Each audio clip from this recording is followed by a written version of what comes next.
ইনশাআল্লাহ সেটা সরিয়ে দেব। দেশের উৎপাদিত খাদ্য যাতে বিষমুক্ত ও নিরাপদ হয় সেজন্য সরকার কার্যকর পদক্ষেপ নিচ্ছে বলে জানিয়েছেন খাদ্যমন্ত্রী কামরুল ইসলাম। আজ চতুর্থ ফুড অ্যান্ড এগ্রো বাংলাদেশের ইন্টারন্যাশনাল এক্সপোর উদ্বোধনী অনুষ্ঠানে এই কথা বলেন তিনি। পাশাপাশি 2024 সালের মধ্যে বাংলাদেশকে উন্নয়নশীল দেশের কাতারে নিয়ে যেতে বর্তমান সরকারের ধারাবাহিকতার উপরেও গুরুত্ব আরোপ করেন তিনি। সেমস গ্লোবাল এর আয়োজনে 4 দিনব্যাপী বাংলাদেশের খাদ্য ও কৃষিজাত পণ্যের এই প্রদর্শনী শুরু হয়েছে আন্তর্জাতিক কনভেনশন সিটি বসুন্ধরায়। এবারের আয়োজনে যুক্তরাষ্ট্র, চীন, ভারত, রাশিয়া সহ বিভিন্ন দেশের 130টি প্রতিষ্ঠানের 180টি স্টল থাকছে বলে উদ্বোধনী অনুষ্ঠানে জানানো হয়।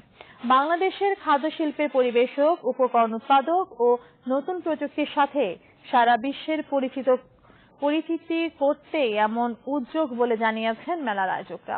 প্রতিদিন সকাল 10টা থেকে রাত 8টা পর্যন্ত এই আয়োজন উন্মুক্ত থাকবে সবার জন্য।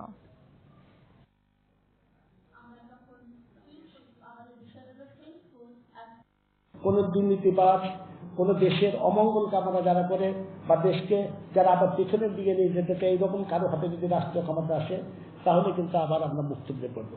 তা আমি বিশ্বাস করি সেই অবস্থা বাংলাদেশে ইনশাআল্লাহ হবে না, এবং আমরা 2024 সালে জাতিসংঘের কাছ থেকে চূড়ান্ত উন্নয়নশীল দেশের তালিকায় আমরা ইনশাআল্লাহ নিজেকে প্রতিষ্ঠা করতে পারবো, এই বিশ্বাস আমাদের আছে।